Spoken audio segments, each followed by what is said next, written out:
Imagine this scene. The middle of the night in the North Atlantic. The air is as sharp as a knife. The temperature of the seawater is -2 degrees Celsius. In this deathly silence and darkness, the most famous tragedy in human history is reaching its end. The screams, the cries for help, the mournful groans of breaking metal have all been gradually devoured by the icy waves. Hundreds of people died within minutes of entering the water from hypothermia or cardiac arrest. However, in this forbidden zone of life, there is one man, dressed only in thin pajamas.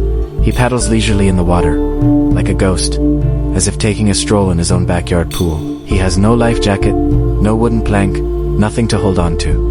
Time ticks by 1 hour, 2 hours, nearly 3 hours. Who is this man? He wasn't a brawny sailor, not an experienced officer, not even a pampered millionaire from the first class. His name was Charles Joen, and he was the chief baker of the Titanic.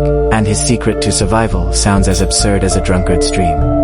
Strong whiskey. This is the story of the most unbelievable and darkly humorous legend of survival from the Titanic. The story begins on April 10th, 1912.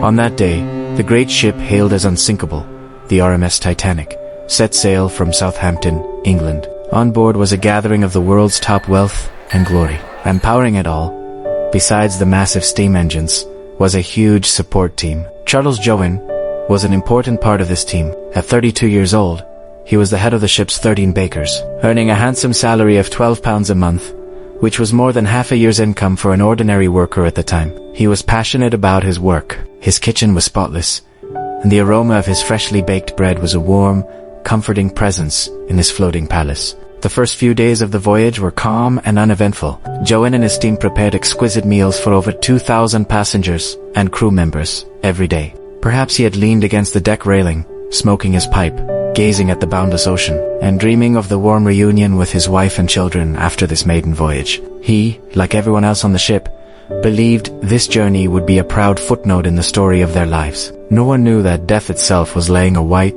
and fatal trap on the seemingly peaceful sea ahead. April 14th, 11:40 p.m. A dull, grating roar tore through the silence of the night. Joen, resting in his cabin, was jolted awake. He knew instantly that this was not the normal vibration of the engines. A sense of foreboding seized his heart. Soon, the captainess orders spread throughout the ship. All passengers to put on life jackets and assemble on the boat deck. Abandoned ship. Panic began to spread like a plague. But in the bakery, Joen displayed astonishing calmness and professionalism. He woke up his 13 bakers and gave his first and last command. "Get to it, lads. We're to get all the bread we have up to the decks. 4 cases for each lifeboat." At the moment of life and death, his first thought wasn't to save himself, but to ensure that those who escaped would have food. It was a baker's gentlest act of kindness at the dawn of the apocalypse. Once the bread was distributed, Joen dismissed his men, telling them to save themselves. Then, he returned to his cabin, which was already beginning to tilt. The ship was slowly sinking. Time was life itself. What was he going to do? Find a life jacket? Fight for a spot on a lifeboat? Neither. He opened his liquor cabinet, took out a bottle of whiskey, and began to drink heavily, straight from the bottle. We don't know what he was thinking. Perhaps it was to ward off the bone-chilling cold.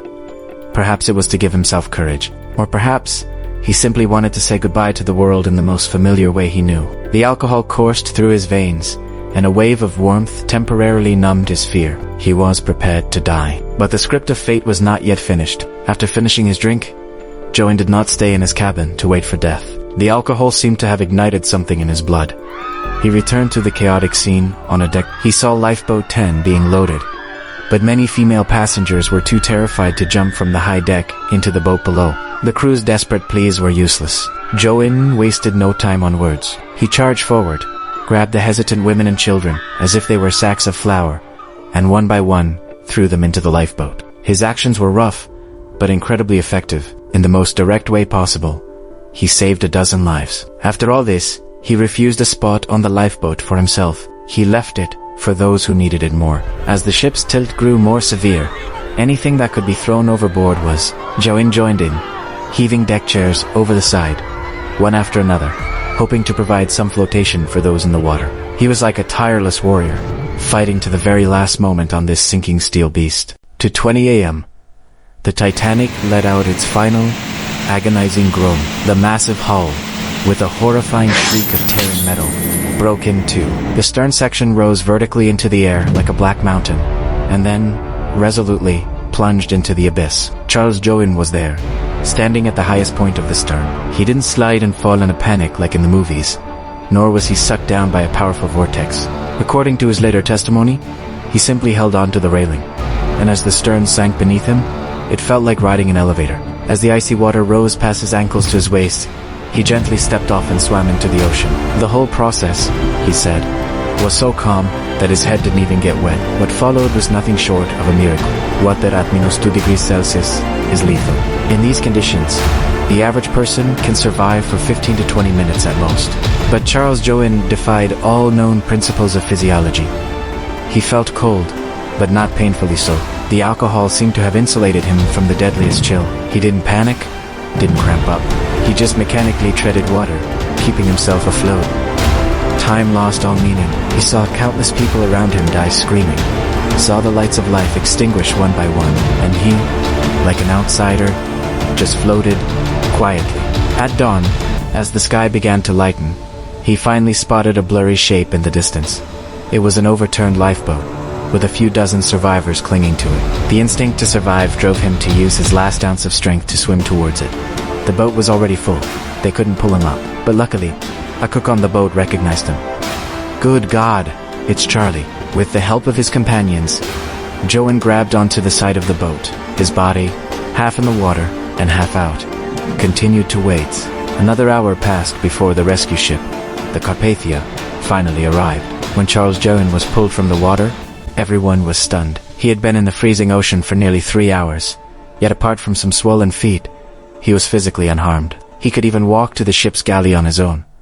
The doctors who examined him declared it a medical miracle. So, was it really the whiskey that saved him? From a modern medical perspective, it's quite the opposite. Alcohol causes blood vessels to dilate, accelerating the loss of body heat. In a cold environment, this is undoubtedly fatal. So how did Joen actually survive? Scientists have offered several possible explanations. First, the alcohol may have saved him from cold shock. Many victims die instantly upon hitting the water from a heart attack or by involuntarily inhaling water. The alcohol numbed his nerves, allowing him to enter the water calmly and get through the most dangerous first few minutes. Second, his constant treading of water generated body heat, slowing the process of hypothermia. And third, and most crucially, his extraordinary physical constitution and his powerful will to live. Regardless, Charles Joen survived. He later returned to England and continued his trade as a baker. He survived another shipwreck later in his life, once again cheating death.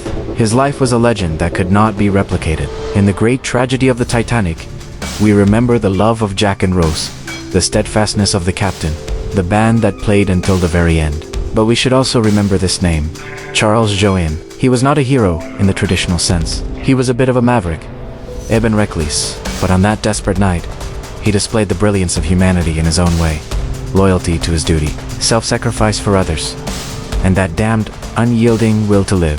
He was a drunken hero, a swimmer in an icy sea, and a man blessed by the god of fortune, the most unbelievable survivor of the Titanic. If you enjoyed this story, if you were moved by Joen's legendary experience, please like, subscribe, follow, share, and leave your comments. Turn on the notification bell so you won't miss more exciting historical stories.